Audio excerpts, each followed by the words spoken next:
Salve, gente linda do YouTube! Eu sou Carla Tsu, do canal Diário de uma Desperta, que já foi Literatura, Café e Chocolate, para falar para vocês sobre a lição 10. Isso mesmo, a gente chegou a 1/3 das lições aqui desse grande mestre Jussi Lobsang Rampa no livro Você e Eternidade. Se você nunca ouviu falar sobre ele, se você não sabe do que eu estou falando, tem uma playlist que eu vou colocar aqui na descrição desse vídeo com alguns vídeos, vários vídeos sobre o Jussi Lobsang Rampa e sobre os seus livros, A gente está fazendo uma série que é desse livro Você e Eternidade, que é um curso de autodescoberta, que fala de viagem astral, que fala de física quântica, que fala de aura, que fala do campo eletromagnético. E nessa lição 10 não seria diferente. Ele entrou nesse tema de viagem astral e ele está falando tudo o que ele pode, o que ele considera importante sobre viagem astral. Nesse capítulo especificamente, ele fala pra gente sobre o medo, que é o principal obstáculo para que a gente faça essa viagem astral, e sobre a possibilidade da gente encontrar seres que, como eu vou dizer, estão mais próximos ali do que ele chama do que, na verdade, o mundo chama de formas de pensamento, que são os elementais, que ele até coloca, eu botei aqui no meu roteiro, ele coloca que é um agente espiritual nas primeiras etapas de desenvolvimento. E por que ele fala dos elementais? Porque ele traz pra gente o conhecimento de que na viagem astral a gente pode encontrar seres muito diversos do que a gente imagina, Assim como nós humanos não somos a única forma de vida na Terra, no universo nós também vamos encontrar muitas formas de vida. Ele traz até um exemplo que me lembrou um amigo meu, uma experiência que eu vivenciei junto com esse meu amigo.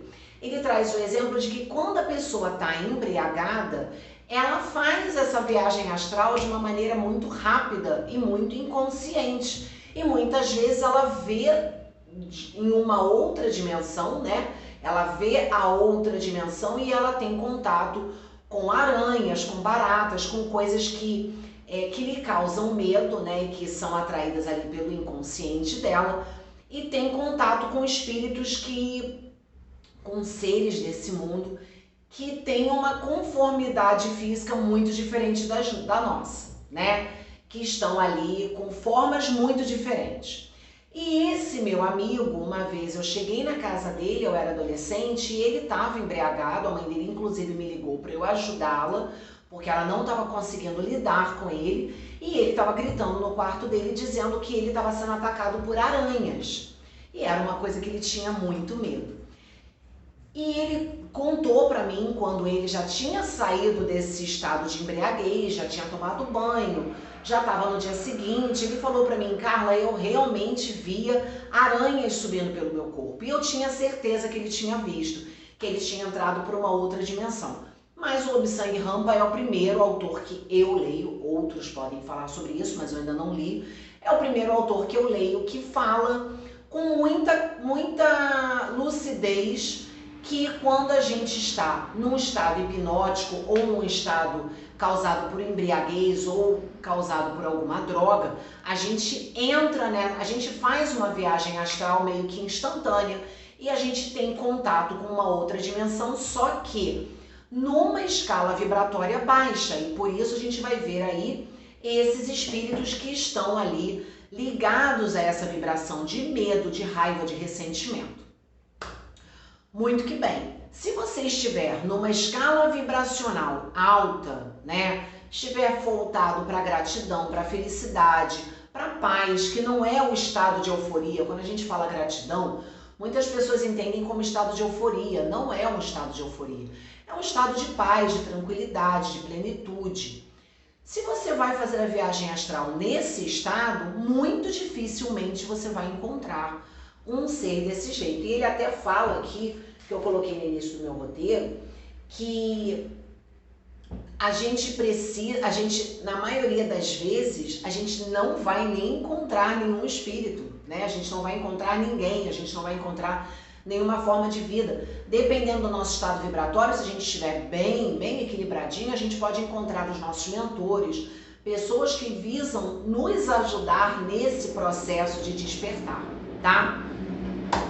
Bom, aí ele fala lá no meio do capítulo das formas de pensamento, e eu tenho certeza que você já viu ou algum documentário ou algum filme falando dos faraós, das múmias, das pirâmides, e que isso é colocado de uma maneira muito alegórica, né, muito fantasmagórica, mas que no momento em que se entra numa tumba, tem aquelas vozes, aqueles guardiões, né, daquele espaço sagrado. Muito bem, ele diz que isso realmente existe. Que os antigos sacerdotes, cadê? Eu até coloquei aqui. Os antigos sacerdotes egípcios criavam formas de pensamento para a proteção daquelas tumbas. Mas eu vou falar uma coisa para você. Você sabia que você também cria formas de pensamento? Que a gente cria formas de pensamento o tempo todo? Sim. Sabe aquele pensamento que fica na sua cabeça? Quando você vai começar algo novo e fica assim, tu não é capaz de fazer isso não. Isso aí vai dar errado. E você nem merece isso tudo. E esse passo que você vai dar errado igual deu daquela outra vez. Nós criamos formas de pensamento ao longo das encarnações e ao longo dessa vida, mediante as experiências que a gente for vivendo, muito calcadas na nossa crença limitante, né? Na nossa baixa estima, na maneira como a gente se vê, porque a gente cria a maneira como a gente se vê a partir do olhar que os nossos pais e as pessoas que são importantes pra gente nos dão na nossa infância e na nossa adolescência.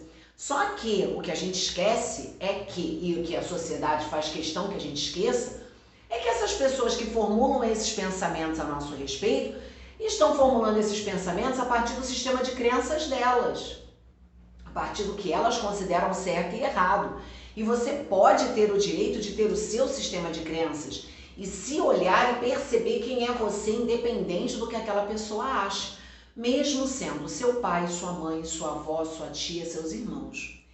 Por isso, esse processo de autodescoberta é fundamental para que a gente possa sair dessa matrix, né? Sair dessa matrix de competição, essa matrix que o Tuesday Lobsang Rampa pedia a gente para sair, né? Encarar as verdades que foram nos colocadas de forma muito dogmática, de uma forma a estranhar essas verdades, a questionar essas verdades, as verdades que foram ditas a respeito da gente, e principalmente para quebrar essas formas de pensamento que a gente mesmo se implantou e a gente poder aí manifestar o melhor para a nossa vida. Porque se a gente manifesta mediante essas formas de pensamento, a gente só vai manifestar mais do mesmo, e aí realmente o que você vai começar vai ter o mesmo resultado do que você começou antes, porque você continua na mesma energia. Então fica aí esse lembrete para as formas de pensamento, né, esse adendo aqui que eu fiz, para a necessidade que a gente tem de olhar para quais tipos de pensamento ficam recorrentes na nossa cabeça ao longo dos dias, e principalmente quando a gente vai começar algo novo, certo? Como que você se vê, quem é você para você, isso é muito importante. E aí ele também fala dos elementais, né, que eu já tinha falado aqui, que é um agente espiritual nas primeiras etapas de desenvolvimento, que podem começar a reencarnar como humanos ou como animais.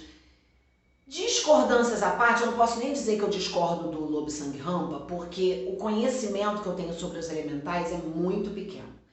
Mas ele traz pra gente que a gente pode encontrar esses elementais nessa viagem astral, e que a única coisa que a gente pode fazer é não sentir medo, porque eles não têm nada para nos oferecer de risco.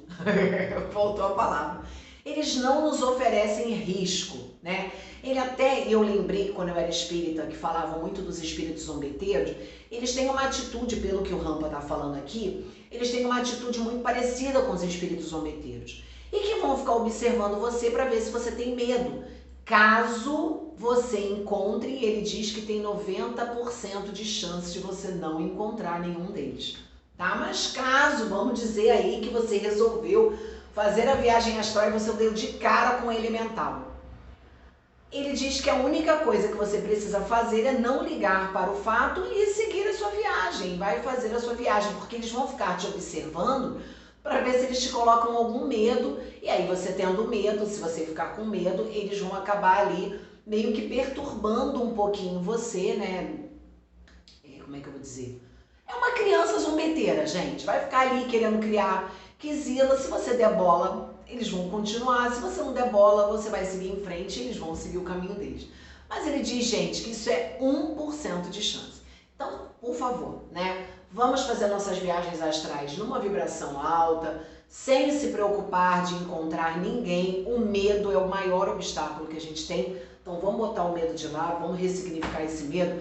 Vamos nos descobrir, estamos começando 2023 e eu conto com você nessa jornada.